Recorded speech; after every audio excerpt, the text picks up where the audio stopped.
Hello Oranje fans, I'm Tijani Reinders. Best wishes and good luck to the Indonesian national team who will compete in the World Cup qualifiers. Ayo Garuda. Federasi Sepak Bola Belanda KNVB pernah meminta kepada PSSI agar tidak terlalu banyak menaturalisasi pemain keturunan Belanda Indonesia, seperti Ragnar Oratmangun, Tom Haye, J. Izes, dan Nathan Chuaon, menambah daftar pemain keturunan Belanda Indonesia yang dinaturalisasi oleh PSSI. Hal itu juga menjadi sorotan Federasi Belanda. Keempatnya bahkan sudah memperkuat timnas Indonesia saat menghadapi Vietnam dalam pertandingan kualifikasi Piala Dunia pada tanggal 21 dan tanggal 26 Maret. Dan menariknya, debut mereka, 3 dari keempat pemain tersebut, mereka langsung mencetak gol dan assist untuk timnas Indonesia. Ragnar dan J. Izes berhasil mencetak gol ke gawang Vietnam, sedangkan Tom Haye menciptakan assist pada gol pertama J di Stadion Maidin. Kembali. Sepak pojok kembali bagi Indonesia. Harapan terciptanya tekanan. Tom Haye. J. Izes!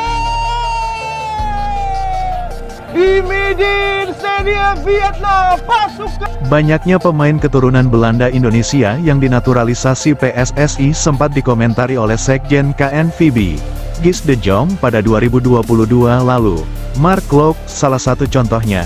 Dia tadinya pemain asal Belanda, sekarang memperkuat timnas Indonesia. Ya ini tentu bagus, tapi jangan banyak-banyak naturalisasinya ya, ucap Sekjen KNVB Guus de Jong sambil tertawa, saat di Jakarta pada tahun 2022 lalu. Sekjen KNVB Guus de Jong itu mengatakan, program naturalisasi pemain Belanda berdarah Indonesia itu baik untuk Indonesia. Tapi jangan naturalisasi banyak-banyak. Mengapa ada kalimat tapi jangan banyak-banyak? Semisal PSSI butuh banyak untuk mengisi lini per lininya guna target Piala Dunia. Apakah hal itu salah?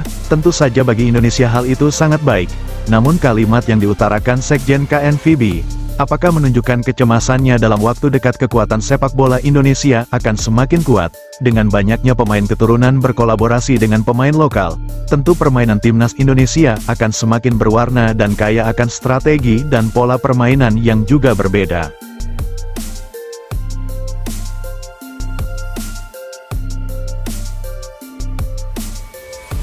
Namun apa yang disampaikan KNVB pada PSSI, nampaknya tidak dihiraukan. Pada dasarnya, kini PSSI benar-benar akan menggenjot kualitas sepak bola Indonesia, untuk target menembus Piala Dunia. Jangankan pemain keturunan yang memiliki darah Indonesia, bahkan mirip orang Indonesia pun, kalau perlu kita rekrut juga asal punya kualitas, yang mirip-mirip orang Indonesia kalau perlu kita rekrut juga, demi merah putih. Itulah ungkapan Pak Prabowo Subianto saking inginnya melihat merah putih berkibar di Piala Dunia, yang disaksikan miliaran manusia di seluruh dunia. Untuk persiapan menghadapi tim tangguh di kualifikasi Piala Dunia di putaran berikutnya, dalam waktu dekat, para pemain keturunan Belanda Indonesia, rencananya akan ditambah dan tentu akan semakin banyak untuk mengisi lini per lininya di skuad Garuda. Sebab PSSI sedang mengurus proses naturalisasi. Selain Martin Paes, masih ada deretan nama yang sudah dikontak PSSI, seperti merekrut striker muda Ole Romeni, Kelvin Verdong, dan Jens Raven. Dalam hal ini, PSSI tidak menghiraukan saran KNVB agar tidak naturalisasi pemain Belanda ke Indonesia terlalu banyak, selama mereka berdarah Indonesia dan di Belanda kurang diperhatikan. Maka Indonesia selalu membuka pintu untuk mereka, demi kualitas dan kemajuan level sepak bola Indonesia semakin mendunia.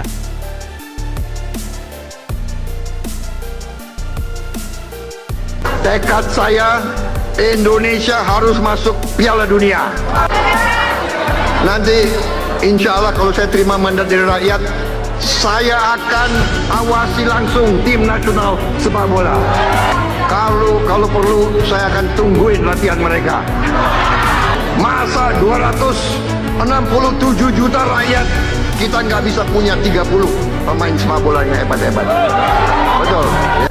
Kalau perlu, kita cari pemain-pemain yang hebat, yang keturunan Indonesia yang ada di mana-mana, kan banyak, ya kan? Ya kan? Kalau perlu yang mirip-mirip orang Indonesia pun kita rekrut, ya kan? Yang penting merah putih harus berkibar di Piala Dunia. Kembali. Sepak pojok kembali bagi Indonesia. Harapan terciptanya tekanan. Tom Haye. Jason! Di Midin Stadium Vietnam, pasukan Beberapa media asing ternama menyorot laga gengsi kedua tim kuat ASEAN antara Indonesia kontra Vietnam. Laga kedua inilah yang paling disorot banyak media ASEAN, sebab di ajang tersebutlah yang menjadi rujukan kekuatan Vietnam atas tim tamunya Indonesia. Đúng rồi, như tôi khổ lắm rồi. Tuấn Hai, thôi, thôi. Laga penting bagi timnas Indonesia yang juga menjadi laga krusial bagi Vietnam tersebut, menjadi laga pembuktian Vietnam, yang mana tim tua rumah dituntut harus menang melawan Indonesia di hadapan tokoh dan publik Vietnam. Namun sayang, pertandingan penuh gengsi tersebut, justru menjadi ajang memalukan di hadapan publik sendiri. Pasalnya kekalahan Vietnam dengan skor mencolok 0-3 tersebut, ternyata benar-benar di luar dugaan jutaan rakyat Vietnam, dan menjadi rekor terburuknya sepanjang 20 tahun terakhir. Hal itu menjadikan sebagian besar rakyat Vietnam murka.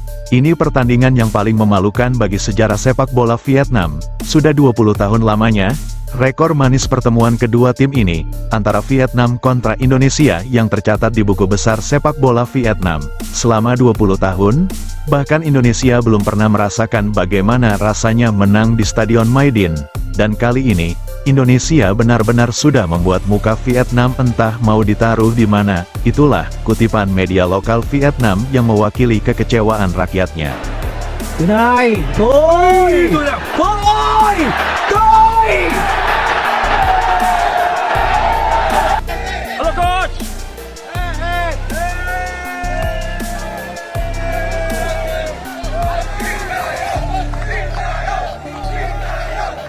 Setelah kemenangan beruntun 3 kali Indonesia atas Vietnam di ajang internasional, kekalahan inilah yang paling memalukan, bahkan hingga menarik perhatian banyak media asing. Berikut ungkapan beberapa media yang senada dengan pernyataan tersebut. Dari ukuran negara ASEAN, kualitas sepak bola Vietnam sejatinya sudah sangat baik. Bahkan di pertandingan sebelumnya, Irak hampir frustasi menghadapi Vietnam di Maidin Hanoi.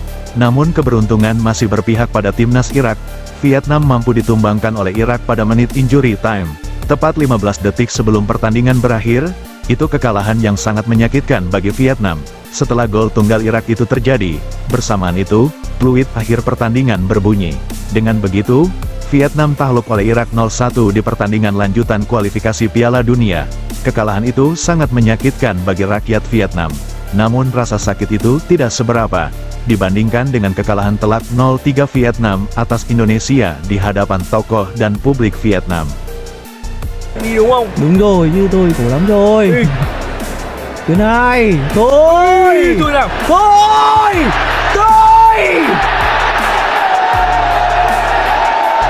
Kekalahan itu menjadikan rekor Vietnam terputus selama 20 tahun. Sakit hati Vietnam atas Indonesia benar-benar menumpuk. Selain karena Indonesia memulangkan paksa The Golden Warriors saat Piala Asia lalu, Indonesia juga merebut 6 poin atas Vietnam di kualifikasi Piala Dunia. Tidak hanya itu, ranking FIFA Vietnam yang sedianya bertengger di peringkat 95 dunia, kini dilempar turun oleh Indonesia menjadi peringkat 117 dunia. Tidak cukup sampai di situ keterpurukan Vietnam yang disebabkan Indonesia, sebab kekalahan mencolok 0-3 di hadapan publik sendiri itu juga, banyak media luar yang menyorot laga memalukan tersebut. Bertubi-tubinya berita buruk yang menimpa Vietnam, berbanding terbalik dengan berita baik yang menghampiri timnas Indonesia. Satu kaki timnas Indonesia sudah berada di putaran ketiga kualifikasi Piala Dunia. Pencapaian itu juga menjadi sejarah bagi timnas Indonesia. Seusai pertandingan melawan Vietnam, Sintayong sempat ditanyai soal pertandingan berikutnya melawan Irak. Sintayong dengan percaya diri mengatakan, laga nanti melawan Irak, kami akan lebih siap, dan tentu bekerja lebih baik lagi untuk meraih kemenangan. Target kemenangan di laga melawan Irak menjadi harga mati bagi tim besutan Sintayong. Dengan hasil kemenangan saat melawan Irak, otomatis timnas Indonesia resmi masuk putaran ketiga kualifikasi Piala Dunia, walaupun tanpa harus bertanding di laga terakhirnya melawan Filipina. 우리 홈 2연전도 우리 홈에서 하기 때문에 우리 홈팬들한테 즐거움을 주기 위해서 이라크도 한번 이길 수 있게끔 도전해 보겠다. Sebelum meninggalkan tayangan ini, silakan Anda subscribe channel YT Real ini, agar Anda terus mendapatkan berita perkembangan serta informasi jadwal pertandingan Timnas Indonesia selanjutnya. Sampai jumpa di tayangan berikutnya, bye YT Real.